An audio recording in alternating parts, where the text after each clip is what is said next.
भी नहीं है तो सामने रखा रहेगा तो हो गया चल। आप सभी का स्वागत है। इसको बंद कर। तो शुरू करते हैं। मध्य प्रदेश सिविल सेवा सेवा की सामान्य शर्तें, ये नियम है 1961 का। पहले जो मैं एकेडमी में लेक्चर्स लेता था, बहुत सारे मेरे टॉपिक थे, उसमें ये मेरा टॉपिक नहीं था मेरे पास।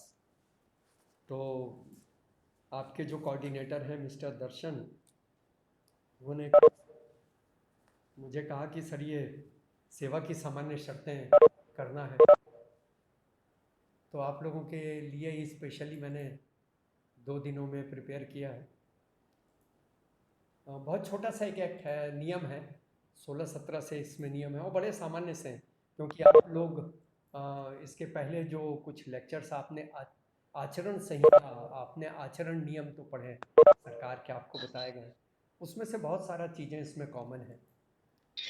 तो अब हम लोग ये शुरू करते हैं। आप लोगों का स्वागत है और कोई भी प्रश्न यदि आप लोग इस संबंध में करना चाहेंगे तो मुझे बहुत अच्छा लगेगा। हम लोग लोकतंत्र में हमारी सरकार है और लोकतंत्र में राज्य जो है ये नीतियों का निर्धारण करता है, जिसे कार्यपालिक कहते हैं। एक कार्यपालिक, एक न्यायपालिक, आपको मालूम है ये अलग अलग सेक्टर्स हैं हमारे। तो राज्य नीति का निर्धारण करता है, ये कार्यपालिक है। और जब नीति का निर्धारण करता है तो नीतियों को चलाने के लिए, इसके क्रियान्वयन के लिए, इसके नियमन के लिए सरकारी सेवाएं भी आवश्यक होती हैं। इसीलिए आप और मैं शासन की सेवा कर रहे हैं और हम लोगों को नौकरी पर रखा गया, जिससे हम शासन की नीतियों को, आप शिक्षा विभाग की नीतियों को क्रियान्वित करते हैं, अलग अलग विभाग वाले अपनी अपनी नीतियों को क्रियान्वित करते हैं। तो उसके क्रियान्वयन और नियमन जो सरकार के द्वारा बनाए गए, ये जो सरकारी सेवा है ये सरकार के अधीन है, इसलिए इसमें नियुक्ति भी सरकार के द्वारा हमें दी जाती है। हमें नियुक्ति दी जाती है, हमें वेतन दिया जाता है शासन के द्वारा। तो सरकारी सेवकों को इन सरकारी योजनाओं के क्रियान्वयन के लिए शक्तियां भी देना पड़ेगा। ये पूरा का पूरा सेवा की सामान्य शर्तों की भूमिका में मैं आपको बताना चाह रहा हूं। तो हमें शक्तियां देना पड़ेगा जिससे हम इसको क्रियान्वित कर सकें। साथ ही साथ जो शासकीय सेवक हैं उनके लिए कुछ कर्तव्य भी निर्धारित करने होंगे। हर शासकीय सेवक को एक लाइन बतानी पड़ेगी कि भाई ये आपके कर्तव्य हैं, इस लाइन पर आपको चलना है और क्रियान्वयन करना है। तो सरकारी सेवकों को शक्तियां दी गई, उसी के आधार पर आपके कर्तव्य का निर्धारण हुआ, जो कानून के द्वारा नियंत्रित किया जाता है। आपको एक शक्ति कानून की प्राप्त है शासकीय सेवक के रूप में, कि क्रियान्वयन की ये शक्तियां आपको दी जाती हैं, इसलिए कानून द्वारा नियंत्रित। गैर सरकारी जो नियोजन में लोग जाते हैं, नौकरियों में, प्राइवेट नौकरियों में जो जाते हैं, उनकी शक्तियां और उनके कर्तव्य उनके कॉन्ट्रैक्ट के द्वारा निर्धारित होते हैं। किसी भी प्राइवेट संस्था में जाएंगे तो एक संविदा करेगा आपके साथ, एक कॉन्ट्रैक्ट करेगा, और उस कॉन्ट्रैक्ट के आधार पर उनकी सेवा शर्तें वगैरह बनती हैं, उनके कर्तव्य होते हैं, उनकी शक्तियां होती हैं वगैरह वगैरह। सरकारी सेवा का प्रारंभ भी देखा जाए तो कॉन्ट्रैक्ट से होता है, क्योंकि भर्ती का प्रस्ताव शासन देता है। हमारे यहाँ इतनी रिक्तियां हैं, इस पद के लिए अप्लाई आप करते हो और उस सेवा को आप ग्रहण करते हो जब आपका सिलेक्शन होता है। तो ये भी एक कॉन्ट्रैक्ट है कि भाई इस तरह से आपको एक ऑफर दिया गया, आपने उसको स्वीकार किया। परंतु नियुक्ति के बाद में आपके संवैधानिक उपबंध, आपकी सेवा विधि, आपकी सेवा के नियम इनसे आप विनियमित होते हैं, जिससे सरकार के द्वारा कभी कभी ये सेवा नियम जो बनते हैं किसी योजना को क्रियान्वित करने के लिए, और कई बार इन नियमों में परिवर्तन भी करती है सरकार समय समय पे, जो परिस्थितियां आती हैं। सरकार को ये भी शक्तियां हैं कि कई बार तो भूतलक्षी प्रभाव से भी इन नीतियों का क्रियान्वयन वगैरह किया जा सकता है। तो ये एक भूमिका मैंने आपको बताई। अब सीधे सीधे हम लोग इसके नियम में आ जाते हैं। इस नियम का नाम है मध्य प्रदेश सिविल सेवा सेवा की सामान्य शर्तें, माफ किया, मध्य प्रदेश अब छत्तीसगढ़ हो गया है, छत्तीसगढ़ सिविल सेवा, सेवा की सामान्य शर्तें, नियम 1961। समय समय पर इसमें बहुत सारे संशोधन हुए हैं समय की मांग के आधार पर। तो ये नियम जिसका कुछ कुछ पोर्शन आप लोग ये आचरण नियम वगैरह में भी पढ़ चुके हैं। ये क्लासिफिकेशन कंट्रोल के नियम भी इसमें, जो निलंबित करना, आपको दंड देना, ये सब सेवा के नियमों के अंतर्गत ही आता है। तो इसमें मुख्य रूप से बड़े संक्षिप्त तरीके से इसमें बताया गया है कि सेवा के इतने आपके नियम हैं। तो सबसे पहले जैसे हर नियम में होता है इसका जो नियम नंबर 2 है, पहले में तो ये रहता है कि इस नियम का विस्तार पूरे प्रदेश में होगा, इस तरह से रहता है। दूसरे में यह है कुछ परिभाषाएं होती हैं, तो मैंने सभी परिभाषाएं नहीं ली है, समय की बर्बादी, क्योंकि वो परिभाषाएं आप दूसरे जो नियम पढ़े उसमें भी हो जाता है। नियुक्ति प्राधिकारी से आप क्या समझते हैं? आप में से कोई बताएगा नियुक्ति प्राधिकारी क्लास 1 और क्लास 2 के लिए कौन है? क्लास 1 और क्लास 2 का नियुक्ति प्राधिकारी कौन है? राज्य शासन है सर। जी, बहुत अच्छे मैडम, थैंक यू। और क्लास 3 और क्लास 4 का हेड है जी, निर्धारित नहीं रहता है सर। कई बार डायरेक्टर से भी नियुक्ति हो जाती है, कई बार संचालक से, स्थानीय तौर पे भी संयुक्त संचालक या जिला शिक्षा अधिकारी भी क्लास 4 की नियुक्ति कर देते हैं। विभागीय अधिकारी। जी, बहुत बहुत धन्यवाद मैडम, बहुत बहुत धन्यवाद आपका, आपने बहुत सही बताया। तो मैं इसको टेक्निकल भाषा में बोलना चाहता हूं कि शासन क्लास 1 और क्लास 2 की नियुक्ति करता है शासन के द्वारा या राज्यपाल के किसी विशेष आदेश द्वारा। वैसे राज्यपाल माने वो तो मंत्रिपरिषद का जो फैसला होता है वही राज्यपाल का माना जाता है। राज्यपाल जी का तो हर जगह नाम रहता है, राज्यपाल जी को तो मालूम भी नहीं रहता सरकार मेरे नाम लेके खड़ाऊ रख के और क्या क्या नियम बनाती जा रही है। लेकिन राज्यपाल के निर्देशानुसार, विशेष सामान्य निर्देशानुसार सरकार किसी व्यक्ति विशेष को या किसी प्राधिकारी को नियुक्त कर सकता है कि ये क्लास 1 अमुक अमुक पोस्ट की भर्ती करेंगे या क्लास 2 की, तो वो भी हो सकता है। सेम जो मैडम ने बताया आपके भर्ती नियम है, शिक्षा विभाग के भी भर्ती नियम देखिएगा। तो मैंने उस दिन भी अपने लेक्चर में बताया था, भर्ती नियम के शेड्यूल 3 में आपको मिलेगा कि आपके यहाँ पर क्लास 3 और क्लास 4 की भर्ती करने के लिए कौन कौन सक्षम प्राधिकारी, किस पद के लिए कौन सक्षम प्राधिकारी। तो हर विभाग के भर्ती नियम में आपको वो वाली सूची भी मिलती है कि जिसके आधार पर, तो हम इसको संक्षिप्त में क्या बोलते हैं कि सूचीबद्ध, सूची में दिए गए अधिकारी के द्वारा क्लास 3 और क्लास 4 की नियुक्ति की जाएगी, जो भी उसके लिए सक्षम बनाया गया जो आपके भर्ती नियम में दिया हुआ। तो सीधी सी बात यह है कि इस तरह से नियुक्ति प्राधिकारी कौन हुआ, इसमें परिभाषाएं जो दी है नियम में। शासन या ऐसा कोई प्राधिकारी जैसे उस सेवा या पद पर नियुक्त करने की शक्ति शासन ने दी है। आयोग, आयोग यानी छत्तीसगढ़ लोक सेवा आयोग, क्लास 1 और क्लास 2 की भर्ती आप लोग को अच्छे से मालूम होगा, ये लोक सेवा आयोग के माध्यम से करते हैं। और एक चीज और भी आपको मालूम होगा कि यहीं पर मैं बताना उचित समझूंगा कि जब कभी भी नियम 10 क्लासिफिकेशन कंट्रोल के अंतर्गत आप किसी को माइनर या मेजर पनिशमेंट देना चाहते हो, तो पहले उसका प्रकरण बना के यदि क्लास 1 और क्लास 2 है और उसकी नियुक्ति पीएससी के माध्यम से हुई है, तो आप सीधे सीधे पहले दंड नहीं दे सकते।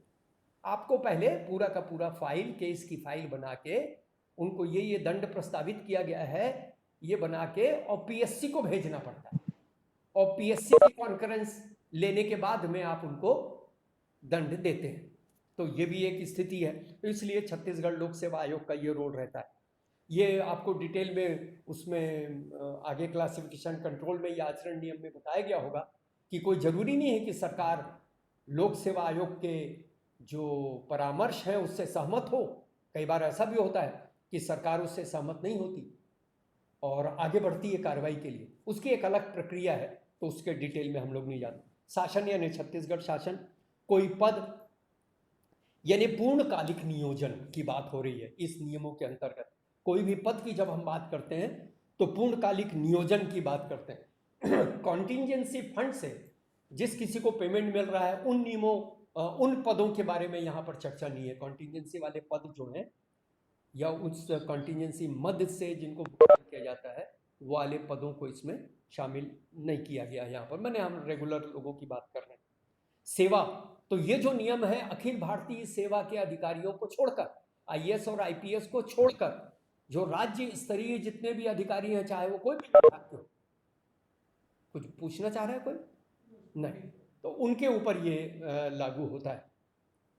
तो आप ये कहेंगे सर सेवा की सामान्य शर्तें वैसी आचरण नियम में भी है, आचरण नियम में भी उनको छोड़कर, ऐसा आपने पढ़ा होगा, आचरण नियम भी आपको पढ़ाया गया, लेकिन वो छोड़कर नहीं है। वास्तव में वो स्थिति ऐसी होती है कि केंद्र सरकार के इनके नियम अलग बने हुए हैं, इसलिए राज्य सरकार के नियम की जरूरत नहीं है। वो केंद्र सरकार, और केंद्र सरकार के नियमों में ये राज्य शासन के पूरे ये सब नियम समाहित है, उसमें है। तो वो गवर्न होते हैं केंद्र सरकार के द्वारा, जो आचरण नियम बने हैं या केंद्र सरकार की जो सेवा की सामान्य शर्तें हैं उनसे वो रहते हैं, इसलिए हमारे राज्य सरकार के वो शामिल उसमें होना आवश्यक नहीं। यहाँ पर मैं एक चीज और आपको बता दूं आपके ज्ञान के लिए, कई ऐसी सेवा शर्तें जो केंद्र सरकार के नियम में नहीं है वो उन पे लागू होगी। जो राज्य सरकार के नियमों में है यदि और केंद्र सरकार के नियमों में नहीं है तो वो उन पे भी लागू होगी, ऐसा भी है। तो मैंने कुल मिला के वो भी इन शर्तों से संचालित होते हैं, और राज्य सेवा के या राज्य सेवा के पदों का जो समूह है वो इसके अंतर्गत सेवा के अंतर्गत आता है। तो नियम 3 है, ये नियम 2 हो गया परिभाषाएं, मैंने बाकी परिभाषाएं ली नहीं है क्योंकि उसकी आवश्यकता नहीं है। तीसरा है इसका विस्तार, नियम 3, टोटल 16-17 ही है बस। विस्तार, जो राज्य में पद धारण कर रहा हो या किसी सेवा में हो उन सभी पर यह नियम लागू होगा। जो राज्य में कोई पद, शासन द्वारा निर्धारित कोई पद को धारण कर रहा है या किसी भी सेवा, कई बार लिपिकीय सेवा होता है, कई बार राज्य प्रशासनिक सेवा है, तो शैक्षणिक सेवा से है, तो जिस किसी भी सेवा से जो लोग हैं सम्मिलित उन पे इनका विस्तार है। पर कुछ लोगों पर ये लागू नहीं होगा, नियम में है। किन पर लागू नहीं होगा? जो किसी विशेष, मतलब जो रेगुलर नियम और उपबंध बने हुए हैं उनके अंतर्गत सेवा में नहीं आया, कोई विशेष नियोजन नियुक्ति की शर्तों के अंतर्गत किसी विशिष्ट कार्य के लिए कई बार कुछ इस तरह से अपॉइंटमेंट्स किए जाते हैं जो किसी विधि के विशेष उपबंध के अंतर्गत किए जाते हैं। जैसे मैं राज्य वित्त आयोग में था, अब राज्य वित्त आयोग में एक सलाहकार होते हैं जो कोई इकोनॉमिस्ट होना चाहिए या जिसको ये बजट वगैरह का बहुत अच्छा ज्ञान है वगैरह वगैरह, तो उस समय उनको उस पर नियुक्ति कर देते हैं। उसकी एक सेवा शर्तें अलग होती हैं, पर वो रेगुलर पद नहीं है, तो वो उनके लिए ये नियम लागू नहीं होंगे। कोई विशेष नियुक्ति की, नियोजन की शर्तों या किसी विधि के अंतर्गत कोई विशेष उपबंध से नियुक्त होते हैं उन पे ये लागू नहीं होते, या इनके लिए जो विशेष उपबंध बनाए गए। छत्तीसगढ़ न्यायिक सेवा में नियुक्त व्यक्तियों के ऊपर ये इनका विस्तार नहीं है, ये सेवा उनके अलग बने हुए हैं बस इसलिए। तो एक तरफ से आप समझ लीजिए, एक तो आईएएस, आईपीएस, आईएफएस हो गए और दूसरा ये हो गए वह न्यायिक सेवा वाले, इनके अलग नियम बने हुए। हाई कोर्ट और सुप्रीम कोर्ट के उन नियमों से ये गवर्न होते हैं। और उनमें भी यदि इन तीनों में भी जो अभी मैंने आपको बताया न्यायिक सेवा वाले भी, ये यदि उनके जिनसे वो गवर्न होते हैं उनमें यदि इसका उल्लेख नहीं है तो फिर ये राज्य की सेवा की सामान्य, तो राज्य की सेवा की सामान्य शर्तों के अंतर्गत ये गवर्न होंगे। ठीक है, अच्छा, अब चौथा नियम है इसका वर्गीकरण। तो वर्गीकरण बहुत शॉर्ट में आगे बढ़ जाते हैं, आप सबको मालूम है, ये उसमें भी आपने पढ़ा है, आचरण नियम में भी। प्रथम श्रेणी, द्वितीय श्रेणी, तृतीय श्रेणी में दो प्रकार के अलग अलग इसमें बाइफर्केशन है, लिपिकीय तृतीय श्रेणी और अलिपिकीय तृतीय श्रेणी, और एक चतुर्थ श्रेणी। तो वर्गीकरण भी बिल्कुल सामान्य है, पर इसमें एक चीज केवल ध्यान देना, ये मैं आपसे क्या कर रहा हूं, इन्हीं सेवा की सामान्य शर्तों के आधार पर शासन के ये विभिन्न प्रकार की जो भी आप लोग एक्ट पढ़ते हो, आचरण नियम, classification control, minor punishment, major punishment, भर्ती की शर्तें जो अलग अलग विभागों की अलग अलग रहती हैं वगैरह वगैरह, ये सबके बेस में यही है, सेवा की सामान्य शर्तें। सामान्य रूप से ये शर्तें हर विभाग के और सबको लागू होती हैं। तो समझ लीजिए कि मूल यही आपका नियम है जिसके आधार पर समस्त आगे के दूसरे नियमों के अंतर्गत आप काम करते हैं। तो कोई भी नई सेवा का वर्गीकरण या विद्यमान सेवा का वर्गीकरण, मान लीजिए आप क्लास 2 में हैं, मान लीजिए, और कल को कोई इस तरह से बाइफर्केशन सरकार करती है कि आप क्लास 3 में चले जाते हैं, तो इसका ये मतलब नहीं है आपको पदोन्नत कर दिया गया। ये है मैंने इसी नियम के ये परंतुक में दिया हुआ है कि वर्गीकरण सरकार समय समय पर अपनी आवश्यकता और सुविधा के हिसाब से करेगी। तो जिस वर्गीकरण में आप आज हैं, यदि उसी पद को कोई दूसरे वर्गीकरण में डाल दिया तो इसका ये मतलब नहीं है कि आपका कोई डिमोशन कर दिया गया हो, तो ये मान के चलना चाहिए। नियम 5, नियुक्ति के लिए पात्रता। तो जिस समय नियम बना था ना, आज के तारीख में उसमें से आधा जो पोर्शन जो मैं आपको बताऊंगा, केवल ऐसे ज्ञान के लिए, एक बड़े सामान्य तरीके से आपको नॉलेज होना चाहिए, इसके लिए बस आपको बताना चाहूँगा। नियुक्ति के लिए पात्रता उस समय यह था कि भारत के नागरिक 1961 का एक्ट है, सोचिएगा, समय समय पर बहुत अमेंडमेंट इसमें हुए हैं। उस समय इसमें और क्या क्या डाला गया था, सिक्किम की प्रजा नियुक्ति की पात्रता में। तो सिक्किम तो अब भारत का एक सार्वभौमिक हमारा एक राज्य है, 1961 की स्थिति है, सिक्किम की प्रजा। फिर तीसरा क्या, भारतीय मूल का कोई नागरिक जो स्थायी रूप से बसने के लिए पाकिस्तान से भारत आया हो, स्थायी रूप से बसने के लिए पाकिस्तान से भारत आया हो। और वो भी है, आगे मैं आपको बताता हूँ कि कोई एक उसमें तारीख है 19 जुलाई 48 के पूर्व वो पाकिस्तान से यदि आ गया है तो उसको अलग से मेरे कोई प्रमाण पत्र लेने की आवश्यकता नहीं है, उसको भारत का नागरिक माना जाए तो उसको भारत का नागरिक माना जाएगा वगैरह। तो नेपाल, उस समय तो ये भी था कि भारत में आपका ये गोवा, दमन दीव, ये पुर्तगाल के अंडर में थे। पुर्तगाल या फ्रांस की प्रजा जो उस समय जो भारत के हिस्से में जो लोग रहते हैं, उनको भी सरकारी नौकरियों में पात्रता थी और वो अप्लाई कर सकते थे। भारतीय मूल के जो नागरिक जो पाकिस्तान से आए बसने के लिए नेपाल या भारत में स्थित पुर्तगाल और फ्रांस की जो प्रजा उस समय थी, उनको 1 वर्ष के लिए नियुक्ति की पात्रता होती थी और इस 1 वर्ष के अंदर उसको भारत का नागरिकता प्राप्त करने का प्रमाण पत्र ले लेना चाहिए था। और यदि उसने ऐसा नहीं किया तो वो उनकी नौकरी समाप्त की जा सकती है, ऐसा उस समय नियम था। फिर यह भी था कि 19 जुलाई 48 से पहले जो पाकिस्तान से आ गए थे उनको आवश्यकता नहीं थी भारत की नागरिकता लेने की, परंतु 18 जुलाई 48 के बाद जो लोग आए थे और वो भारतीय नागरिक के रूप में उनको पंजीकृत कराना पड़ता था।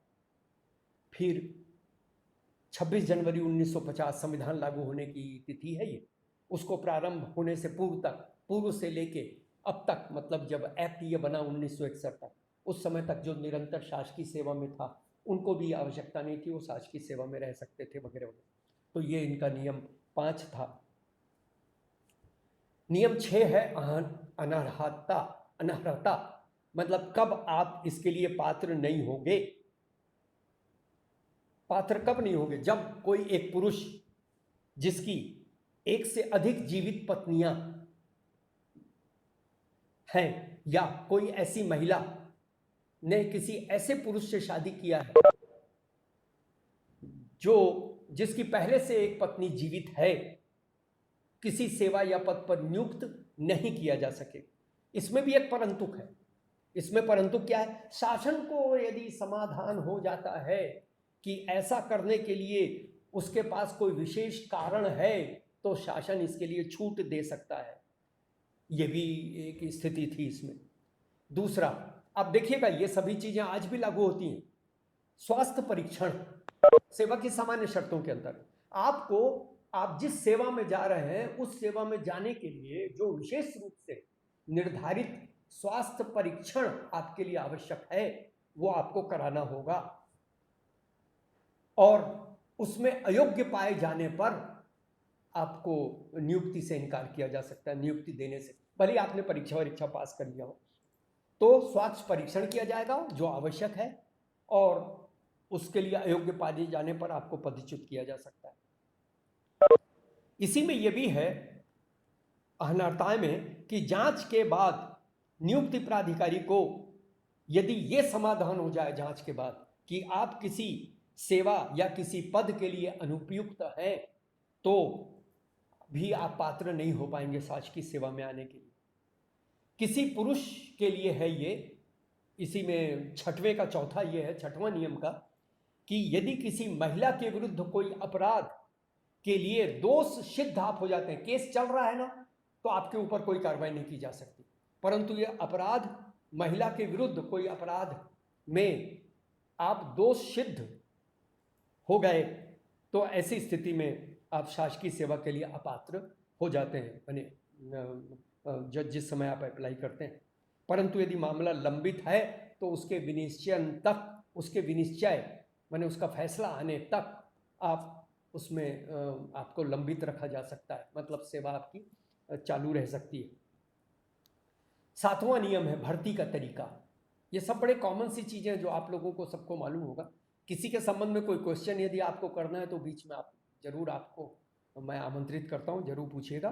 भर्ती का तरीका आपको मालूम है, एक तो सीधी भर्ती होती है, यह आपके भर्ती नियम में दिया होता है कि कितनी आपकी सीधी भर्ती है, कितनी पदोन्नति से लिया जाएगा, उसमें प्रतिशत भी दिया होता है। आप अपने भर्ती नियम को देखिएगा कि आप जिस पद पे अभी हैं, इस पद का अगला प्रमोशन का पद आपका कौन सा है, और उस अगले प्रमोशन पद के लिए सरकार ये भी कर सकती है कि इस पद पर न्यूनतम आपकी इतने वर्ष की सेवा होना चाहिए। तो कितना पद सीधी भर्ती का है आपका जो अगला पद है प्रमोशन का, ये आपको भर्ती नियम से पता लगेगा। एक पॉइंट, सीधी भर्ती के कितने हैं, कई बार तो पूरे के पूरे सीधी भर्ती के होते हैं प्रमोशन के। दूसरा, कितना पद पदोन्नति का है, कितना परसेंट उसमें से पदोन्नति का है। और तीसरा, अगले पद पर जब पदोन्नति के लिए आप जाएंगे तो उसके लिए वर्तमान पद पर कितने वर्ष की सेवा आपकी होनी चाहिए। 3 प्रकार की शर्तें आपके भर्ती के तरीके के लिए लगाई जा सकती हैं सरकार के द्वारा। एक और इसमें परिसीमा विनिमयन है पीएससी का, लोक सेवा आयोग जी,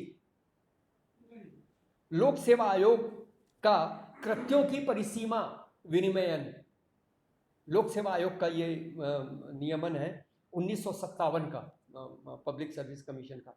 संविधान के अनुच्छेद 320 के अंतर्गत भी जहां पर पीएससी का परामर्श आपकी नियुक्ति के लिए आवश्यक होता है वो लिया जाए। तो ये 3 प्रकार के आपके भर्ती के तरीके भी हैं। शॉर्ट में इस एक्ट में, इस नियम में तो इतना ही होने वाला है, बाद में डिटेल में आपके विभाग वारों सब रहता है। 8वां, ये भी आपको मालूम है, परिवीक्षा अवधि कितनी होगी किस पद के लिए, यह आपका विभाग तय करेगा। परिवीक्षा अवधि में क्या किसी प्रकार की कोई परीक्षा पास करना जरूरी है आपकी, यह आपका विभाग तय करेगा। और यदि मान लीजिए वो परीक्षाएं आपने पास नहीं की तो कितना अतिरिक्त समय आपको दिया जा सकता है। जैसे डिप्टी कलेक्टर के लिए मुझे मालूम है परीक्षा अवधि 1 साल और बढ़ाई जा सकती है आपकी, और हर 6 महीने में परीक्षा होती है, 4 पेपर आपको पास करने होते हैं वगैरह वगैरह। तो हर 6 महीने में परीक्षा होगी, आपको ये परीक्षाएं देनी पड़ेगी। एक बार में एक पेपर कंप्लीट कर लिए तो अगली बार में उस पेपर में नहीं बैठना पड़ता, ऐसे 4 बार में आपको उसको पेपर को निकालना है। यदि आप पास नहीं हुए तो आपकी परीक्षा अवधि बढ़ाई जाती है, लेकिन परीक्षा अवधि भी अधिकतम 1 वर्ष के लिए बढ़ाई जाती है। तो मतलब 2 परीक्षाएं और दे दो, और फिर भी आप पास नहीं हुए तो फिर सरकार निर्णय लेगी कि आपको नौकरी में रखना है कि नहीं रखना है, कि निकाल देना। 90%, 99% तो निकलना ही है, समझ लीजिए आप। तो जैसी परिवीक्षा की अवधि तय की जाए, सरकार के हाथ में है, किसी की कम होती किसी की ज्यादा होती। आप लोगों की परिवीक्षा अवधि जब आप नौकरी में आए थे तो ठीक है जी सर, थी ना, 2 वर्ष के लिए परिवीक्षा अवधि थी जी, बिल्कुल ठीक है मैडम। तो सामान्य अब 3 साल, जी सर, अब 3 साल घोषणा किए हैं सर अभी। अब 3 साल परिवीक्षा कर दिया है। उसका एक कारण है, जी सर, जी परीक्षा अवधि के बीच में इंक्रीमेंट लगाते नहीं हैं। तो जिस तरह से सरकार की आर्थिक स्थिति चल रही है ना मैडम, ये आगे साल के ऐसा ना हो कि परीक्षा अवधि 4 साल कर दें, इंक्रीमेंट लगाना ही नहीं पड़ेगा ना। जी सर, जी सर। ये सरकार को जिसमें फायदा होता है वो काम करती जाती है सर। तो चलिए, तो जैसी अवधि आपकी सेवा या पद के लिए निर्धारित किया जाएगा उतनी अवधि लगाई जाएगी, और अधिकतम पर्याप्त कारणों सहित नियुक्तिकर्ता प्राधिकारी, मतलब आपको यहाँ पर आपके साथ यदि अन्याय हो रहा है तो बचने का आपको या लड़ने का मौका है। नियुक्तिकर्ता प्राधिकारी को ऐसे कारण जो उसको सिद्ध करना पड़ेगा कि इन कारणों के आधार पर इनकी परिवीक्षा अवधि बढ़ाई जाती है, तभी वो परिवीक्षा अवधि। ऐसे नहीं है कि उन्होंने कह दिया कि इसकी बढ़ा दो 1 साल, ऐसा नहीं होता है। लिखित कारणों से कारण बताते हुए नियुक्तिकर्ता प्राधिकारी ही, माने जिस अधिकारी के अंडर में आप काम कर रहे हैं वो नहीं बढ़ा सकता परिवीक्षा अवधि आपकी। वो यदि आपसे असंतुष्ट है तो केस बना के नियुक्तिकर्ता अधिकारी को भेजेगा और नियुक्तिकर्ता अधिकारी उसके आधार पर निर्णय लेगा, आपको सुनवाई का मौका भी देगा। सुनवाई का मौका देना अनिवार्य है आपके लिए। ऐसा नहीं हो सकता कि एक तरफा निर्णय ले लो। तब आप बता सकते हैं कि मेरे साथ अन्याय हो रहा है, मेरे को गलत जज किया जा रहा है, ऐसा नहीं बल्कि ऐसा है, मैंने परिवीक्षा अवधि में ये काम किया वगैरह वगैरह, जो भी काम आपके जो नियुक्ति। तो जैसी अवधि जिस पद के लिए निर्धारित की जाए, नंबर 1, फिर अधिकतम 1 वर्ष के लिए कारण सहित नियुक्तिकर्ता प्राधिकारी आपकी परीक्षा अवधि को बढ़ा सकता है। तो आपके अंडर में भी देखिए, अब आप एडमिनिस्ट्रेटिव पदों पे हैं, तो आपके अंडर में भी कोई यदि परीक्षाधीन है और यदि मान लीजिए वो उनकी परीक्षा अवधि में इन चीजों को आपको ध्यान रखना है, तो ऐसा ना हो कि कोई बहुत नकारा बेकार किस्म का जो शिक्षा विभाग के लिए बिल्कुल अनुपयुक्त टाइप का है। तो क्योंकि मैं कॉलेज की जब सेवा में था तो 1-2 लेक्चरर्स को ऐसा देखा हूँ जो ये शिक्षा जैसे पवित्र इस कार्य में उनको नहीं होना चाहिए था। उनके घरों से रात को 12 बजे पूरा गांव, अंबागढ़ चौकी में मेरी पहली नियुक्ति हुई थी वहाँ के कॉलेज में, तो वहाँ एक सर थे, उनके सर के घर से रात को 12-1 बजे पूरे गांव वाले 25-50 लोग मिलकर 2 लड़कियां निकाले थे। तो अब ये ऐसे लोग शिक्षा विभाग में हैं कई लोग, तो ऐसे लोगों को परीक्षा अवधि अब आपके हाथ में, यदि आपके अंडर में कोई काम कर रहा है तो आपको ये चीजें ध्यान देना चाहिए कि भाई कम से कम उन लोगों को नियुक्ति ना मिले आगे, और आपको केस बना के भेजना चाहिए नियुक्तिकर्ता को। ये मतलब है इसका कि परीक्षा अवधि के बीच में तो ऐसी परीक्षा या ऐसा प्रशिक्षण, कई ऐसे पद हैं जिसके लिए प्रशिक्षण लेना जरूरी है परीक्षा अवधि, तो प्रशिक्षण आपने पूरा किया है कि नहीं, एक तो वो भी चीज है। जैसे पुलिस वालों के लिए उनके शारीरिक कई प्रकार के परीक्षण भी होते हैं कई सेवाओं में, जहाँ जहाँ ये अनिवार्य है वहाँ। तो इस तरह से आपकी उसके अवधि और पर्याप्त कारण से नियुक्तिकर्ता उस संबंध में 1 वर्ष तक बढ़ा सकता है। फिर ऐसी परीक्षा या प्रशिक्षण जिसकी आवश्यकता हो वो लेना जरूरी है। परीक्षाधीन व्यक्ति के बाबत यदि नियुक्तिकर्ता का ये अभिमत है कि वह एक उपयुक्त शासकीय सेवक सिद्ध नहीं हो सकता, आपको कारण बताना पड़ेगा। परंतु यदि ये आपका अभिमत है कि ये जो परीक्षाधीन अधिकारी है ये शासकीय एक अच्छा उपयुक्त, जिस पद के लिए वो आया है उस पद का उपयुक्त शासकीय सेवक सिद्ध नहीं हो पाएगा, तो परिवीक्षा अवधि में ही समझिएगा नियुक्तिकर्ता प्राधिकारी की द्वारा उसकी सेवाएं समाप्त की जा सकती हैं। तो यदि आपके अंडर में है परंतु आप नियुक्तिकर्ता नहीं हो, ध्यान दीजिएगा, तो आपको ये प्रकरण पूरा बना के अपनी रिपोर्ट के साथ, प्रमाण के साथ आपको ऊपर भेजना पड़ेगा, तो उनकी वो समाप्त हो सकती है। इसी में उपनियम 8, ये अपना नियम नंबर 8 चल रहा है परिवीक्षा, उसका उपनियम 5 बोलता है कि यदि कोई विभागीय परीक्षा, मैं आपको बता चुका हूं, यदि उत्तीर्ण नहीं की है उसने जो जरूरी था उस सेवा या उस पद के लिए, तो परिवीक्षा अवधि की समाप्ति तक उसको मौका मिलता है।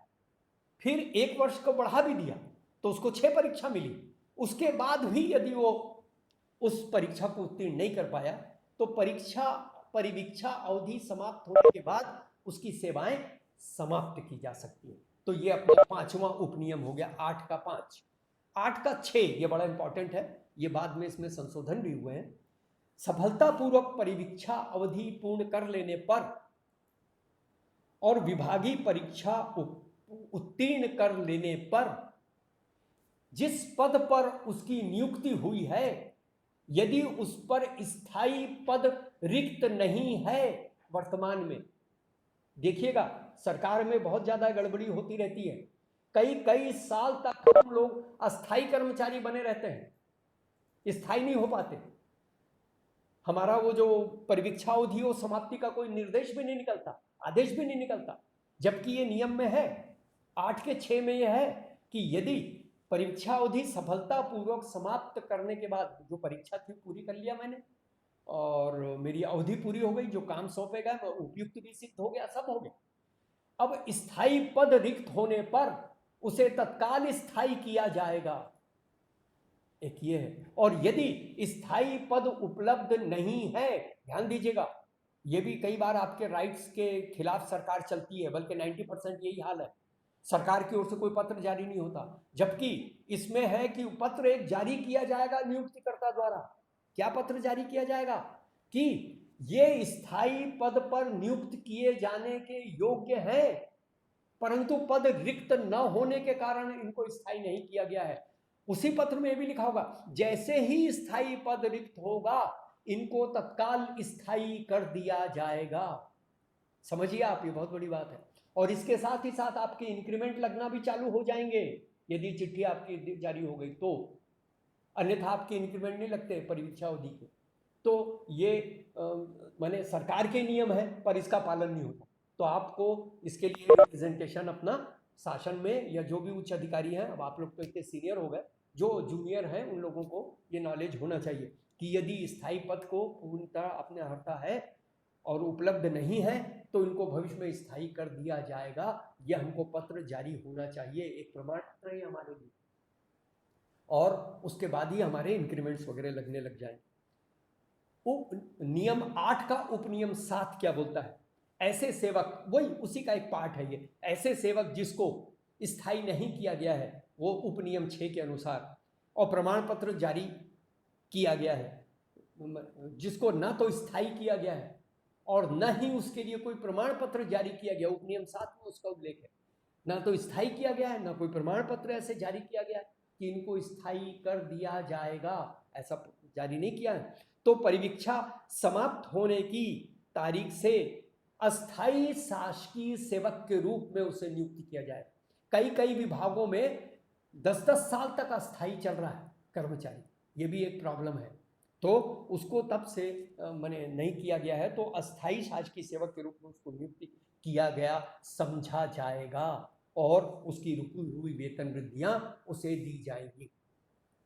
इसके लिए एक एक्ट है, वो आपको इतना डिटेल में जाने की जरूरत नहीं है, एडमिनिस्ट्रेशन वाले इसको देखते हैं, हम लोग देखते थे इसको। Chhattisgarh government servant temporary and quasi permanent service करके एक अलग से इसका रूल्स है 1960, उसके अंतर्गत ये उसे माने इंक्रीमेंट वगैरह लगते हैं और उसको अस्थायी रूप से नियुक्ति माना जाता है। नियम 9, स्थानापन्न ऑफिशिएटिंग। आप में से बहुत सारे ऐसे हैं जो प्राचार्य शायद नहीं होंगे, माफ करिएगा, मुझे नहीं मालूम, मैं जब शिक्षा विभाग में था तो ऐसा होता था, प्रभार जिसको जो दे देते हैं अपन, कि वो उतने सीनियर नहीं हुए लेकिन प्रभार दे दिया गया, उसको अपन कहते हैं, उसके लिए ये नियम 9 है। स्थानापन्न ऑफिशिएटिंग, जो कार्य कर रहे हैं, शासकीय कर्मचारी की उपयुक्तता के लिए परीक्षण।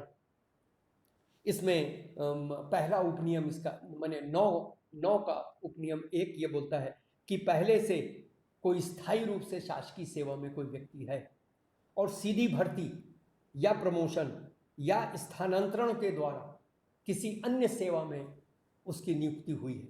जैसे मान लीजिए, ये वर्क्स डिपार्टमेंट में ज़्यादा होता है, मान लीजिए कि क्या बताएं, एक सब इंजीनियर है मान लीजिए, तो वो ऑलरेडी सब इंजीनियर के रूप में PWD में पदस्थ हुआ, वो चाहे सीधी भर्ती से हुआ हो, चाहे प्रमोशन से प्राप्त हुआ हो, चाहे वो माने वो उस विभाग का आदमी है जी, PWD का, वो सब इंजीनियर है। और वो सब इंजीनियर को नया रायपुर विकास प्राधिकरण ने अपने PWD कामों के लिए डेपुटेशन पर ले लिया, ठीक है, और वहां पर वो अपने विभाग में मान लीजिए वो सब इंजीनियर माने यदि है तो यहाँ पर उसको उसी पद पे ले लिया, अन्य सेवा या पर उसकी नियुक्ति हो गई। कई बार क्या होता है, PWD से नगर निगम नगर पालिकाओं में ले लेते हैं, क्योंकि उनको भी सड़क वगैरह बनाना है और इंजीनियर नहीं है, तो शासन के किसी विभाग से ले लिया, तो ये डेपुटेशन पे ले लिया। कई बार छोटे पद के ऐसे अधिकारियों को बड़े पद पर, ऊंचे पद पर ले लिया जाता है, जैसे मान लीजिए सब इंजीनियर असिस्टेंट इंजीनियर के रूप में ले लिया गया, सब इंजीनियर से बड़ा असिस्टेंट इंजीनियर, तो असिस्टेंट इंजीनियर के रूप में वो नगर पालिका नगर निगम में वगैरह आ गया। तो जहाँ पर ये जाएगा इस तरह से असिस्टेंट उसके रूप में, तो 2 वर्षों की, मान लीजिए उस पद की परिवीक्षा अवधि 2 वर्ष है, तो वहाँ पर भी वो 2 वर्ष की परिवीक्षा अवधि में, क्योंकि वो उसके लिए वो नया पद है, वो एक्चुअल में तो सब इंजीनियर है लेकिन असिस्टेंट इंजीनियर में ले लिए उसको, तो 2 वर्ष की परीक्षा अवधि के अंतर्गत वहाँ पर भी उसकी उपयुक्तता का निर्धारण होगा। तो 2 वर्षों की ACRs वगैरह देखी जाएंगी, वो काम उनका देखा जाएगा, और यदि उस काम के लिए उपयुक्त है तो फिर बाद में वो नेतागिरी वगैरह भी होती है, जो आप लोगों को बहुत अच्छे से मालूम है, इतना डिटेल में मैं नहीं जाता। फिर उसका वो फाइल चलती है कि इनको संविलियन कर लिया जाए हमारी विभाग। तो उस समय ये इसकी उपयुक्तता की आवश्यकता है, और वो उस पद पे था नहीं, वहाँ पर छोटे पद पे था, ये बड़े पद पे अपना संविलियन इस तरह से। हमारे शिक्षा विभाग में भी ऐसा बहुत कुछ हुआ। मैं कई और दूसरे विभागों में था, वहाँ पर भी ऐसा हुआ। मंत्री जी के कई आदमी थे, जो एक तो वो बीट गार्ड था या रेंजर था कहीं पर, और वो यहाँ पर पर्यटन और संस्कृति विभाग में आ गया था, और यहाँ पर वो असिस्टेंट डायरेक्टर पद के लिए, जो बहुत उनके लिए बड़ा पद था, उसके लिए वो कर रहे थे कि इनको रेगुलर किया जाए। तो ऐसे बहुत सारे ऐसे किस्से होते रहते हैं। किसी अन्य पद से आप आते हैं तो स्थानापन्न के लिए 9 में दिया हुआ, शासन ये घोषित कर सकता है कि कई बार ऐसा होता है, तो ये यदि 2 साल की यहाँ पर उनकी वो परिवीक्षा यहाँ चलेगी, परंतु कई बार शासन ऐसा घोषित कर सकता है कि पूर्व सेवा में जो परिवीक्षा में वहाँ पर था PWD में, वहाँ पर उसकी परिवीक्षा अवधि में से कुछ अवधि इसमें जोड़ दी जाएगी, मतलब उतने कम समय उसको लगेगा परमानेंट होने में यहाँ पर, या प्रमोशन पाने में, समझ लीजिए उसको। तो शासन कई बार इस तरह से इसकी भी फाइलें चलाई जाती हैं और फेवर करने के हिसाब से, कि वो शासन चाहे तो उसका कुछ हिस्सा परिवीक्षा का इसमें जोड़ा जा सकता है। परंतु यदि जिस पद पे आया उस पद पर सीधी भर्ती भी होती हो तो स्थानांतरण, स्थानापन्नता मतलब ये ऑफिशिएटिंग, तो परीक्षा अवधि जो उस पद के लिए निर्धारित है वही होगी। ये जो वहां पर यदि सीधी भर्ती भी होती हो उस पद के लिए, परंतु था नहीं कोई, तो इनको ले लिए थे वहां पर, जैसे नगर पालिका नगर में, तो उसकी परीक्षा अवधि यदि उनके यहाँ पर असिस्टेंट इंजीनियर की 2 साल है, तो इसकी भी वहाँ पर जाने पर 2 साल की परीक्षा अवधि रहेगी। ये इस तरह से इसको मान्य किया जाता है। इसी में 9 में नियुक्ति प्राधिकारी स्थानापन्नता को सेम देखिएगा। अब इसको यदि आप पहले वाले से जोड़ेंगे ना तो सेम रिपीट लगेगा। इसमें भी आपकी स्थान, वहां पर मैंने आपसे क्या कहा था कि उसकी परिवीक्षा को बढ़ा सकते हैं, यहां पर स्थानापन्नता को बढ़ा सकते हैं 1 साल। सेम वैसे ही है कि 2 साल में वो कर लेते हैं लेकिन उपयुक्त नहीं है, तो इसको 1 साल और बढ़ा के देख लो, तो 1 साल बढ़ा भी सकते हैं। और बाकी भी वही चीज है कि 1 साल बढ़ाने के बाद भी यदि उसमें सुधार भी हुआ तो उनको वापस भी किया जा सकता है, इस तरह की स्थिति भी बनती है। परंतु वो उसी नियमों के अनुसार उसकी परिवीक्षा अवधि भी बढ़ाई जा सकती है, यदि उसके बाद भी वो अनुपयुक्त माना जाए उस पद के लिए, तो उसको उसके पूर्व पद पर मानी PWD को वापस भी किया जा सकता है। उस याद कि भाई हमारे यहाँ के लिए आप उपयुक्त नहीं है, उसके आप उसको वापस कर सकते हैं। या मान लीजिए इसकी यही परीक्षा के लिए नगर पालिका नगर निगम में उसकी कोई परीक्षा देने की आवश्यकता थी और वो उस विभागीय परीक्षा में पास नहीं हो पाया, तो भी उसको वापस किया जा सकता है। इस तरह की स्थिति भी इसमें बन सकती है। इसी का उपनियम 4 है, परीक्षण कालावधि समाप्ति के बाद में स्थानापन्न शासकीय सेवक स्थायी पद यदि उपलब्ध है, सेम वही चीज रिपीट है, आप उसको इस तरीके से यहाँ पर भी देख लीजिएगा। स्थानापन्नता में सेम है, स्थायी पद उपलब्ध है तो स्थायी कर दिया जाएगा यदि उपयुक्त है तो, और नहीं है तो एक प्रमाण पत्र जारी किया जाएगा कि जब कभी स्थायी पद उपलब्ध किया जाए होगा इन्हें स्थायी कर दिया जाएगा। ऐसा इसी का उपनियम 5 ये बोलता है कि उपनियम 4 के अनुसार वो प्रमाण पत्र यदि जारी हो गया है, स्थायी नहीं किया गया है, तो सेम वही, और उसे वापस भी नहीं किया है, उसको स्थायी भी नहीं किया गया, उसको वापस भी नहीं किया गया, उसकी परीक्षावधि बढ़ाई गई थी मान लो उपनियम 9(3) के अनुसार, वो भी खत्म हो गई है, और उसके बाद यदि आप ये समझते हो कि उसको हमारे यहाँ सेवा में लेना है, तो जब स्थायी पद खाली होगा तो रखेंगे, तब तक चलता रहेगा, और नहीं तो उस विभाग को वापस कर देंगे। अब इसके बाद में उपनियम 10 आ गया, पदक्रम सूची। प्रत्येक सेवा के लिए एक पदक्रम सूची, ये तो बहुत सिंपल सा है, ये बनाई जाएगी, और ये एज एडमिनिस्ट्रेटर मैंने आपको उस दिन अपने लेक्चर में भी बताया था कि हर सेवा कैडर के लिए आप अपने स्कूल में जहाँ पर भी आप हैं कृपया देखिए कि पदक्रम सूची आपकी अप टू डेट है कि नहीं है, क्योंकि क्लास 4 की पदक्रम सूची है, क्लास 3 की है, अलग अलग सेवा के सभी लोगों की एक एक पदक्रम सूची है, जिसके आधार पर ही आपकी वरिष्ठता वगैरह का निर्धारण किया जाता है। पदों की यदि दो भिन्न भिन्न शाखाएं या समूह, क्योंकि एक अलग अलग पदों के दो भिन्न भिन्न शाखाएं, जैसे आपके शिक्षा विभाग में जब मैं था तो मुझे ध्यान है कि ये साक्षरता वाले कई ऐसे थे जो साक्षरता के माध्यम से वो उप संचालक के पद के लिए आए थे। अपने यहाँ सिंह साहब वो फाइल चली थी। और ये जो रेगुलर आपके डिप्टी डायरेक्टर थे ना शिक्षा विभाग के, मुझे ध्यान आ रहा है, तो वही उदाहरण है। ये रेगुलर वाले क्या बोलते थे कि साक्षरता वाले जब डिप्टी डायरेक्टर के पद के लिए आए थे तो उनको कुछ पेपर कम था या परीक्षा कम देनी पड़ी, अनुभव भी कम उनसे मांगा गया था वगैरह वगैरह, जबकि हम लोगों को एक पेपर ज्यादा देना पड़ा या जो भी है, मुझे अब ठीक से याद नहीं है, पर हम लोगों को ज्यादा मुश्किल से ये पद मिला था। साक्षरता वाले तो बैकडोर एंट्री कर लिए थे। और फिर कोशिश क्या हो रही थी, मंत्री जी भी ये चाहते थे साक्षरता वाले और हमारे जो रेगुलर डिप्टी डायरेक्टर हैं इनको एक ही पद पे समान वो दे के और सीनियरिटी और पदक्रम बना दिया जाए। नहीं हो गया, और हो भी गया, यस वो हो भी गया, वो हो भी गया। वो साक्षरता वाले पूरे आके सीनियर हो गए, रेगुलर डिप्टी कलेक्टरों से सीनियर हो गए। आप ही के शिक्षा विभाग का उदाहरण।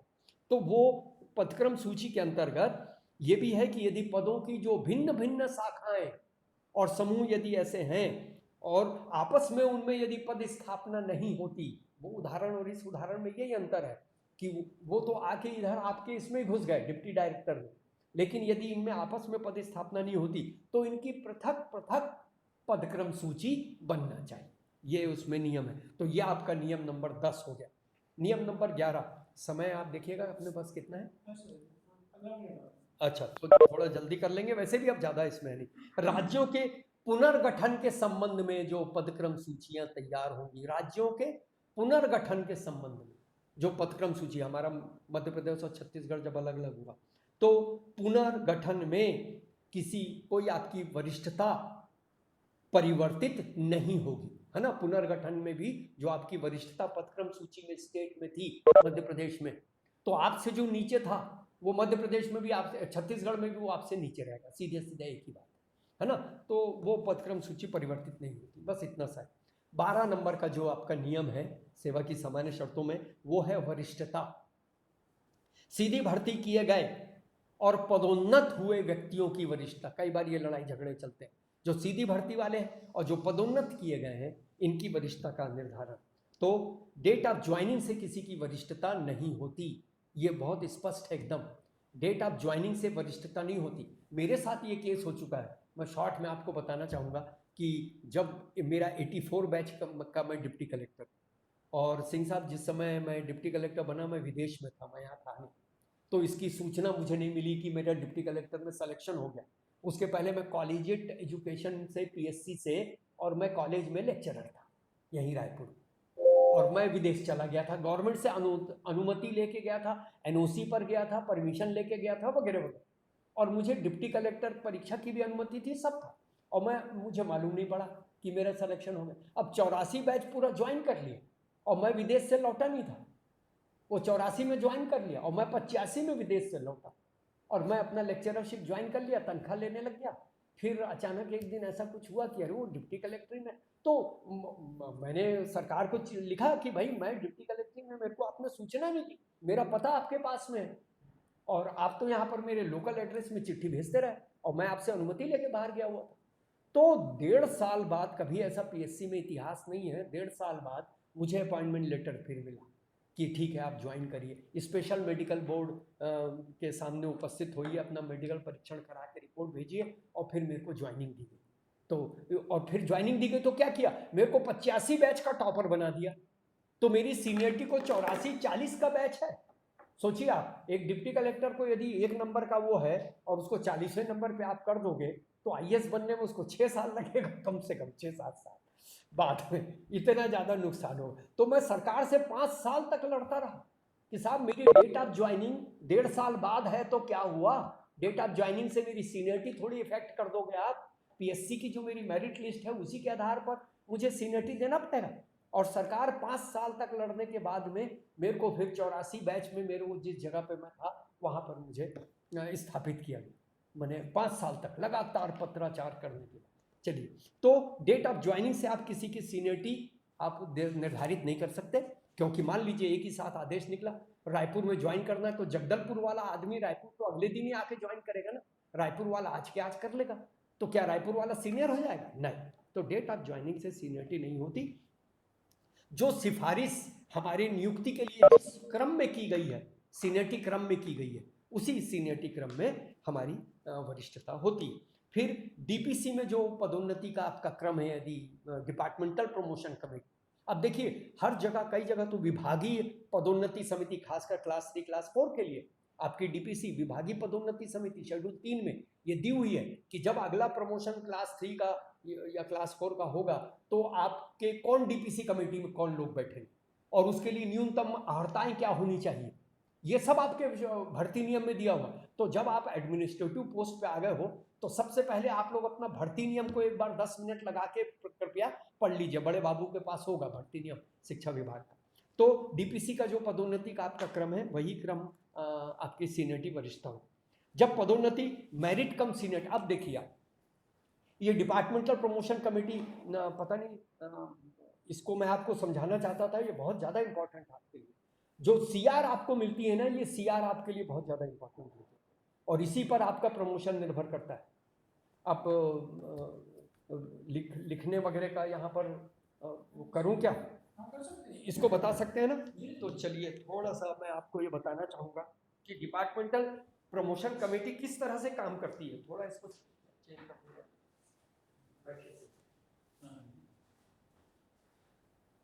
ये देखिएगा, ये दिखता है ना बोर्ड तो आप लोगों को क्लियर मैडम दिखता है ना? ये देखिए डिपार्टमेंटल प्रमोशन कमेटी मोटे रूप में मैं आपको शॉर्ट में बताने की कोशिश कर रहा हूँ। ये आपको क प्लस ये हो गया क, ये हो गया ख, ये हो गया ग और ये हो गया ख। ये इस तरह से आप लोगों को मिलता है ना सीआर में। क प्लस के लिए मान लीजिए उन्होंने ग के लिए 1, इसके लिए 2, इसके लिए 3, इसके लिए 4 नंबर रखे। आप समझ लीजिए क प्लस के लिए 4 नंबर, क के लिए 3, ख के लिए 2, घ के लिए, और घ तो घट गया यार, इसके लिए कोई नंबर तो मिलना नहीं है, ये तो जीरो। अब डिपार्टमेंटल प्रमोशन कमेटी देखिए, मैं आपको एक जनरल प्रिंसिपल बता रहा हूँ, सामान्य रूप से ऐसी होती है विभागीय जो आपका नेक्स्ट प्रमोशन जब भी होने वाला है तो ध्यान दीजिएगा इसको। इसके लिए आपकी सीआर कितनी ज्यादा इंपॉर्टेंट है आपके लिए वो भी समझिएगा। पिछले 5 वर्षों की सीआर सामान्य रूप से बुलाई जाती है और 5 वर्षों में जो सीआर में आपको मिले इस तरह से उसकी नंबरिंग करते हैं।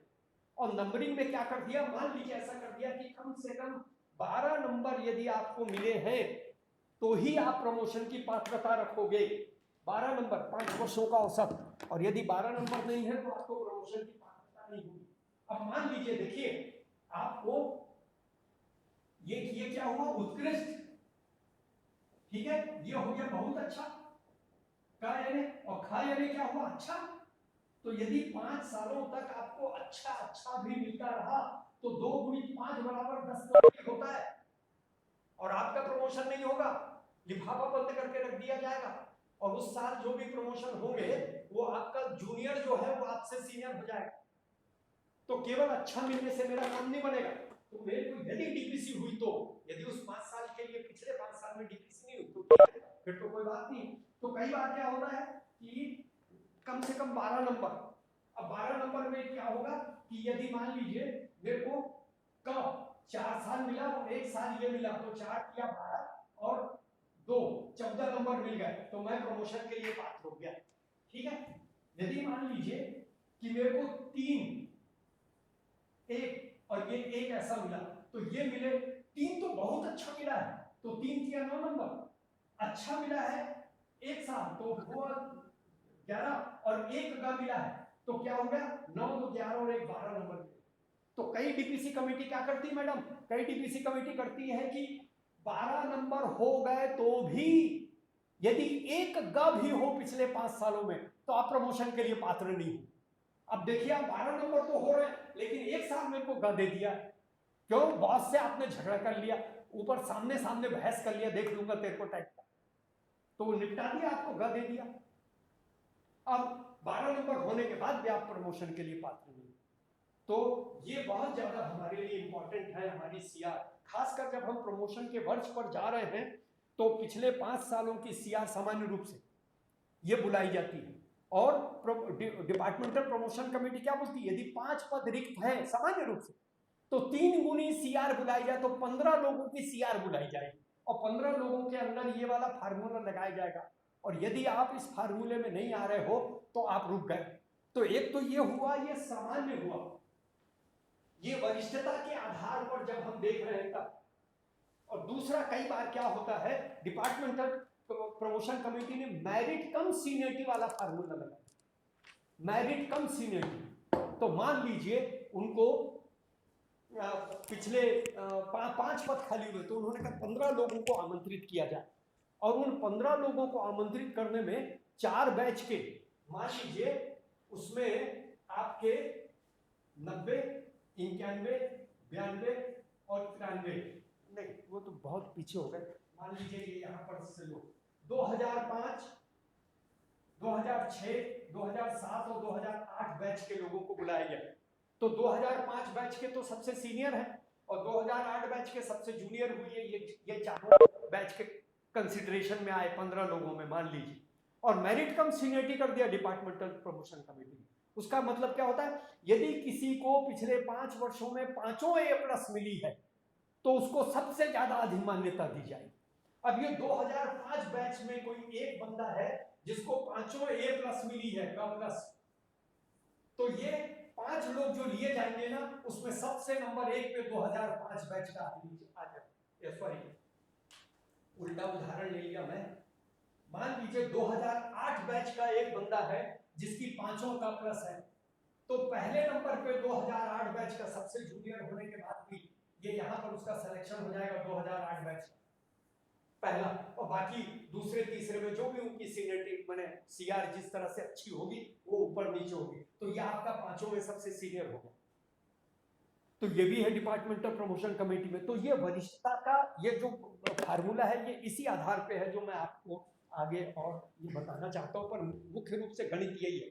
इसलिए सीआर हमारे लिए बहुत ज्यादा महत्वपूर्ण है, इसको ध्यान रखिएगा। और खासकर जब हम प्रमोशन की उसमें आते हैं, और ये कैसे मालूम पड़ेगा आपको कि आप प्रमोशन के उसमें 5 साल के अंदर आपका प्रमोशन के लिए आप आ गए कि नहीं आ गए? आपको इसीलिए कह रहा हूं, भर्ती नियम देखना पड़ेगा, आपका ग्रेडेशन लिस्ट देखना पड़ेगा। ग्रेडेशन लिस्ट में प्राचार्यों की सूची में आप किस नंबर पे हो, आप 5वें नंबर पे हो। फिर आप उसमें यह भी देखोगे डेट ऑफ बर्थ के हिसाब से कि अगले 5 सालों में कितने पद हैं जो खाली होने वाले हैं। मान लो 7 प्राचार्यों के, सॉरी प्राचार्य का अगला प्रमोशन क्या है जी? डिप्टी डायरेक्टर, हाँ मान लो, एक उदाहरण के लिए आप उसको पकड़िएगा मत, मान लो प्राचार्य का अगला मेरे को डिप्टी डायरेक्टर बनना है, और मान लीजिए तो आप देखोगे डिप्टी डायरेक्टर के कितने पद खाली हैं, हो रहे हैं अगले 5 वर्षों में, मान लीजिए 5 पद खाली हो रहे हैं, तो यार तुम्हारा चांस है।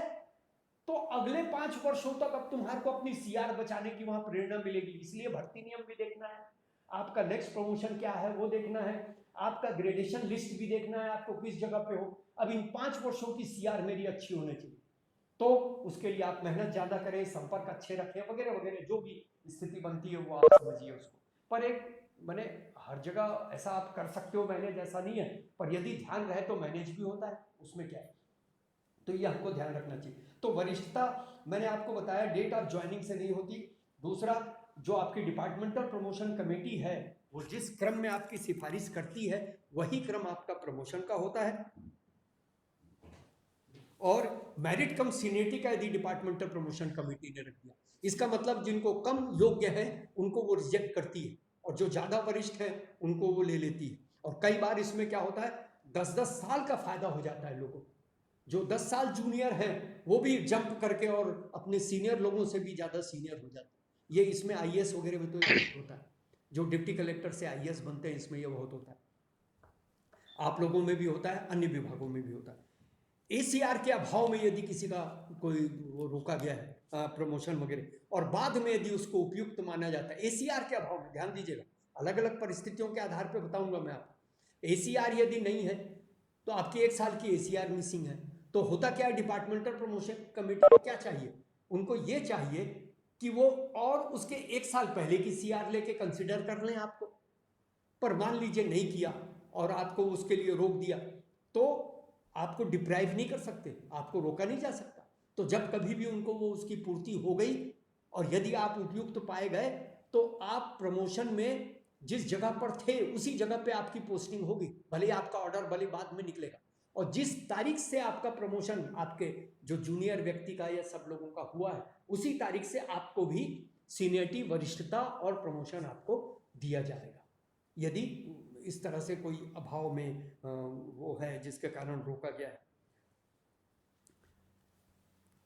और जिस तारीख से मतलब उनको वो सीनियरिटी वगैरह मिली है उसी तारीख से आप, जैसे मान लीजिए आपके एक ACR बिगड़ गई और वो ACR बिगड़ने के कारण DPC कमेटी ने आपको डिप्राइव कर दिया, रोक दिया, आपका लिफाफा बंद हो गया, प्रमोशन नहीं मिला। बाद में आपने रिप्रेजेंट किया, क्योंकि 2 बार आपको रिप्रेजेंट करने का मौका मिलता है, और आपने रिप्रेजेंट किया और वो एक्सपंज हुई, हटाई गई, वो जो एडवर्स आपकी CR दी गई थी आपको, वो हटाई गई और आप फिर से उपयुक्त पाए गए, तो फिर डिपार्टमेंटल प्रमोशन कमेटी ने जिस तारीख को आपके उस बैच को किया था उसी तारीख से उसको वो देना पड़ेगा वरिष्ठता।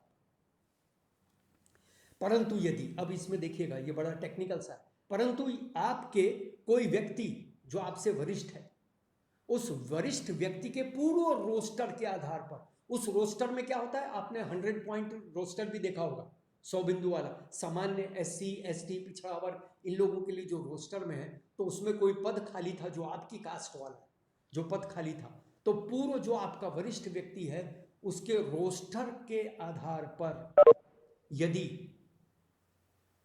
किसी व्यक्ति को, आपके वरिष्ठ के रोस्टर के आधार पर आपको यदि पदोन्नत किया जाता है, तो आपकी वरिष्ठता हो सकता है, जो आपके नियुक्तिकर्ता अधिकारी हैं उनके पर्याप्त विचारों उपरांत समुचित अधिकारी द्वारा इसके लिए जो भी आपकी वरिष्ठता है, योग्यता है, वो चयन और उपयुक्तता सूची के आधार पर अधिक भी हो सकती है वो वरिष्ठता, यदि उनके रोस्टर के आधार पर वो वरिष्ठता की गई।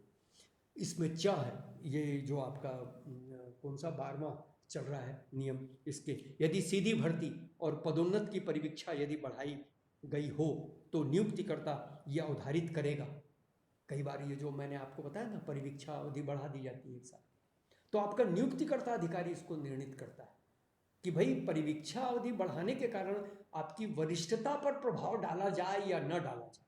हो सकता है कई बार ऐसा कि आपकी परीक्षा अवधि बढ़ाई गई है पर वो अन्य कारणों से बढ़ाई है, आपकी तबीयत खराब हो गई थी, आपकी मदर की तबीयत खराब हो गई थी और उसके कारण आपने लंबी छुट्टी 6 महीने की ली वगैरह वगैरह, कई ऐसी स्थितियां हो जाती हैं, तो जिसमें आपके नियुक्तिकर्ता अधिकारी को लगता है नहीं आपकी योग्यता में कोई कमी नहीं है, परिस्थितियां ऐसी हो गई थी कि जिसके कारण ऐसा हो, आपका एक एक्सीडेंट हो गया जिसके कारण 2 महीने आप वो उसमें मैंने कोई काम नहीं कर पाए और आपकी परीक्षा अवधि बढ़ाई गई वगैरह वगैरह। तो यदि उनको ऐसा लगता है कि परीक्षा अवधि बढ़ाई तो गई थी परंतु वरिष्ठता को प्रभावित नहीं करना है तो नहीं करेगा, और यदि उनको ऐसा लगता है वरिष्ठता को प्रभावित किया जाना चाहिए, मैंने आपका कोई मेलाफाइड इंटेंशन आया, आपके द्वारा जानबूझकर अवहेलना, आदेश की अवहेलना वगैरह वगैरह ऐसा कुछ हुआ, तो हो सकता है आपकी वरिष्ठता को प्रभावित कर दे। फिर ये हो सकता है कि आप अगले बैच में आपकी स्थिति बन जाए, जैसे मैं 84 बैच का हूँ, 85 बैच का टॉपर बना दिए थे, तो 1 साल तो गया मेरा पूरा, मैं उन 40 लोगों से जूनियर हो गया, तो वैसे हो सकता है आप अपने बाद वाले बैच के टॉपर बना दिए जाओ, तो वो वाली स्थिति भी हो सकती है। यदि सीधी भर्ती, और ये भी बड़ा प्रैक्टिकल सा क्वेश्चन मैं आपको बता रहा हूँ, सीधी भर्ती और पदोन्नति यदि एक ही दिन इसका ऑर्डर हुआ तो इन दोनों में सीनियर कौन होगा, कोई बताएगा आप में से प्लीज। सीधी भर्ती वाला जो आदेश हुआ है और आपके विभाग से आप पदोन्नति प्राप्त किए हो और आप और वो सीधा सीधा डिप्टी डायरेक्टर बने हैं, तो आप दोनों में सीनियर कौन माना जाएगा, सीधी भर्ती वाला माना जाएगा कि पदोन्नति से जो आया वो माना जाएगा, एक ही तारीख है तो। पदोन्नति वाला सर। बिल्कुल सही है, आपको बहुत सही आइडिया है, बहुत सही है, पदोन्नति वाले को आप अधिक सीनियर माने जाएंगे। दूसरा, स्थानांतरित व्यक्ति की वरिष्ठता से, ये सेम वही है जो इसके पहले ऑफिशिएटिंग का अपन ने देखा था, उसी तरह से स्थानांतरित किसी अन्य विभाग से आया हुआ, एक विभाग से दूसरे विभाग में जो स्थानांतरित है वो वरिष्ठता उसकी उसके चयन क्रम के अनुसार ही होगी, जिस आधार पर वो इस विभाग में चयन किया गया है उसी के आधार पर उसकी वरिष्ठता होगी।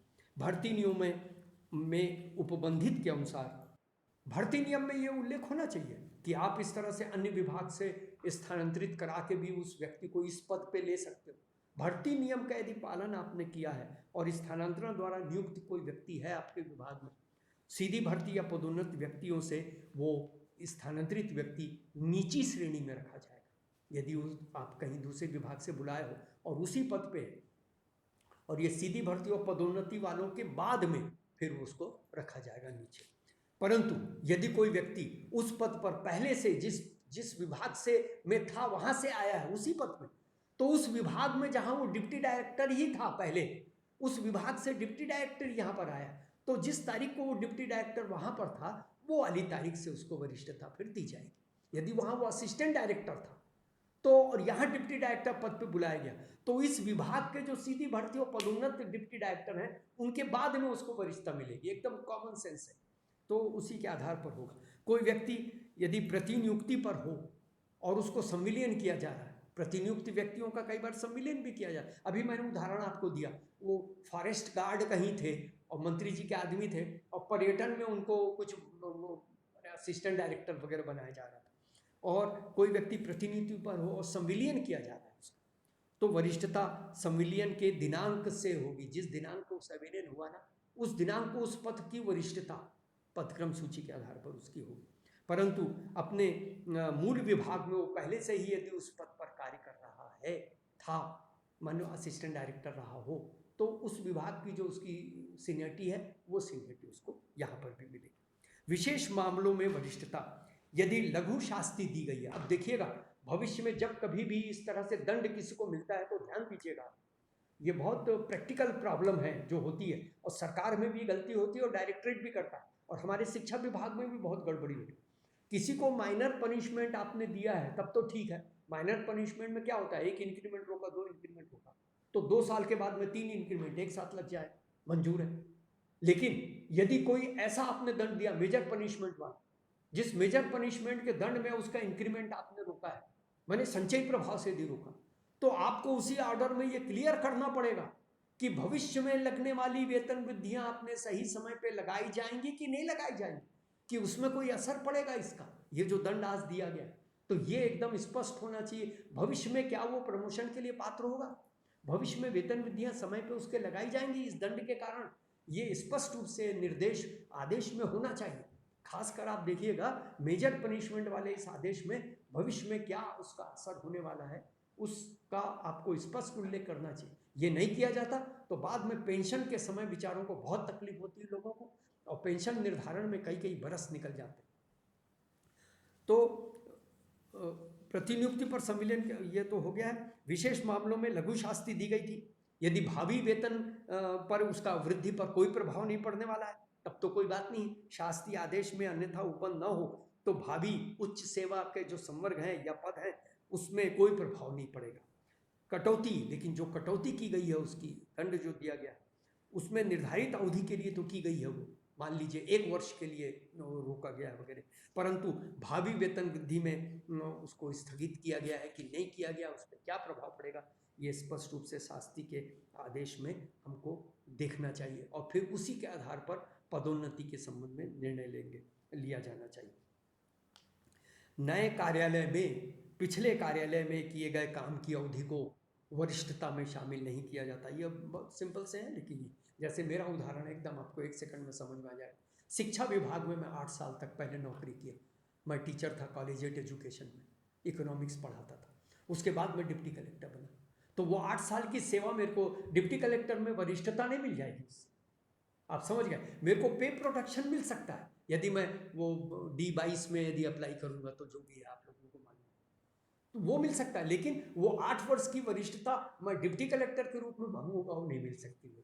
डिप्टी कलेक्टर वाली जो मेरी वरिष्ठता सूची है वो उस साल के बैच की वो वही की वही रहेगी। तो किसी अन्य सेवा से अन्य सेवा में आने पर वो वरिष्ठता तो नहीं मिलती, लेंथ ऑफ सर्विस मिलता है पेंशन के लिए, आप समझ गए। पेंशन की गणना करते समय लेंथ ऑफ सर्विस की गणना की गई मेरी 8 साल की, मैंने अप्लाई किया था उसका और वो स्वीकृत हुई, तो 8 साल की वहाँ की सेवा मेरी सेवा की लंबाई के लिए जोड़ी गई, क्योंकि पेंशन का कैलकुलेशन में भी पेंशन ज़्यादा होती है जितनी लंबी आपकी सेवा रहती है।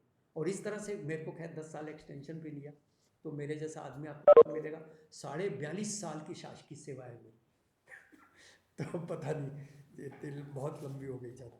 अच्छा, अब ये बिल्कुल शॉर्ट में कितना समय है यार? अच्छा, वो कोई ज़्यादा बचा भी नहीं है। तदर्थ कर्मचारियों को वरिष्ठता नहीं दी जाती, सीधा सीधा जो तदर्थ हैं एडहॉक बेसिस पर है, उनकी कोई वरिष्ठता सूची वगैरह नहीं बनती। यदि तदर्थ व्यक्ति को जब नियमित किया जाता है तो इस बीच में यदि वो सतत रूप में सेवा में हो तो नियुक्तिकर्ता अधिकारी उसका तदर्थ पीरियड को नियमित सेवा में कैलकुलेट कर सकता है, परंतु वैसे कोई नियमित सेवा तदर्थ को नहीं माने। पदोन्नति, तो पदोन्नति के लिए मैं भी आपको बता दिया, पदोन्नति की जो प्रक्रिया है ये शासन विहित करेगा। पिछले 5 साल की सीआर देखी जाए, जितने व्यक्ति के पद खाली हो उससे 3 गुना ज़्यादा बुलाए जाए, ये सामान्य प्रक्रिया मैं बता रहा हूँ। अलग अलग विभाग अलग अलग भी कर सकता है, उसके लिए कोई वो नहीं बंधन। और एक बात और आपको बताता हूँ, डीपीसी कमेटी के द्वारा लिए गए निर्णयों को आप कहीं चैलेंज भी नहीं कर सकते। मैंने उनके द्वारा की, जब तक कि वो जानबूझ के मैलाफाइड इंटेंशन के साथ कुछ नहीं कि इन्होंने 5 साल ही क्यों किया साहब, 6 साल क्यों किया, इन्होंने मेरिट कम सीनियरिटी वाला फार्मूला क्यों लगाया साहब, इसके पहले तो कभी नहीं लगाते थे, ऐसा नहीं बोल सकते। तो वो डीपीसी कमेटी जो भी निर्धारित करती है वो सबके लिए एक समान और पहले से निर्धारित कर देती है। जैसे डीपीसी कमेटी का अपॉइंटमेंट होता है, उसकी पहली बैठक होती है, उस पहली बैठक में उनके सामने सीआर भी नहीं है किसी की, लेकिन इसके आधार पे बहुत ज़्यादा गड़बड़ियाँ की जाती हैं, ये भी सत्य है अपनी जगह पर। क्योंकि जैसे 2003 में डिप्टी कलेक्टर से आईएएस बनाने की एक डीपीसी हुई, उसमें पहली और आखिरी बार, पहले भी कभी नहीं हुआ, उसके बाद आज 2020 चल रहा है, मेरिट कम सीनियरिटी का सिद्धांत लगा दिया गया उसमें, क्योंकि अपने एक आदमी को बहुत ऊपर खींचना था बस। उसके बाद भी कभी नहीं किया गया, पहले भी कभी नहीं किया, और वो आदमी बढ़िया बहुत सीनियर आईएएस होकर रिटायर हुआ है अभी। तो और सबसे जंप किए, मैं समझता हूँ 4-5 बैच के ऊपर जंप कर लिए, तो उनको करना था, फायदा पहुँचाना था, तो ऐसा भी होता है। तो प्रत्यावर्तन और पुनर्नियुक्ति, उच्च पद पर स्थानापन्न रूप से जो व्यक्ति कार्यरत है वो रिक्त स्थायी पद न होने पर से वही का वही फार्मूला है, वो प्रत्यावर्तित वापस कर दिया जाएगा जो अपना मूल पद है, जो भी जहाँ पर वो निम्न पद पे काम करते थे, परंतु इसको पदावनति न माना जाए। जो आप मूल पद पर वापस कर दिए, पहले आप बड़े उच्च पद पर थे। जैसे एक उदाहरण आपके अभी शिक्षा विभाग में, मैं शिक्षा विभाग में था उसी समय पाठ्य पुस्तक निगम में अभी जो थे क्या नाम है उनका, अवस्थी थी क्या, पाठ्य पुस्तक निगम, टेक्स्ट बुक कारपोरेशन में जो थे, जो पंचायत से आए थे, चतुर्वेदी जी जो थे, तो चतुर्वेदी को जिस पद पे वो थे उससे 3 पद ऊपर में यहाँ का जो पद था ना पाठ्य पुस्तक निगम का, वो 3 पद ऊपर था। तो ये फाइल भी मेरे पास थी कि भाई आपत्ति ली जा रही है कि 1 पद ऊपर भी ले सकते, लेकिन मंत्री जी चाहते थे, तो वो 3 पद ऊपर पे वहां पर गए थे। तो जब वो वहां से वापस किए जाएं और अपने मूल पद पे जाएंगे तो वो ये नहीं बोल सकते साहब मेरे को पदोन्नति कैसे कर रहे हो, क्योंकि आपका मूल पद तो वहां पर है, ऐसा है। तो ये रक्षोपाय, सेफ गार्ड, इन नियमों के अंतर्गत जारी किसी भी आदेश के द्वारा किसी व्यक्ति को किसी ऐसे अधिकार या सुविधा से वंचित नहीं किया जा सकता जो विधि के विपरीत हो। बस ये टोटल इतना ही है, यही उसके नियम थे जो ये पूरे हो गए। आपको यदि कोई प्रश्न पूछना है, समय हो गया बता रहे हैं, तो कोई प्रश्न पूछना है तो आप लोग पूछ सकते हो।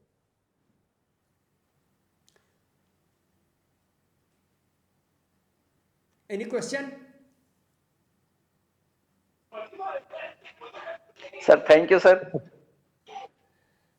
सर जी बहुत बहुत धन्यवाद सर। हाँ सर। अग्रवाल सर बहुत बहुत धन्यवाद आज के सेशन के लिए, क्योंकि बहुत शॉर्ट टाइम में आपने बहुत अच्छे से ये सेशन तैयार करके हम सबका मार्गदर्शन किया। मित्रों आप सभी का नमस्कार। और कल मैडम क्लाडियस जो है सेशन लेंगी 3 से 5 बजे लीव रूल्स पे, तो आप सभी से आग्रह है कि ये सेशन जरूर अटेंड करें। मैडम क्लाडियस लेंगी लीव रूल्स पे। थैंक यू आप सभी को, thank you sir, thank you.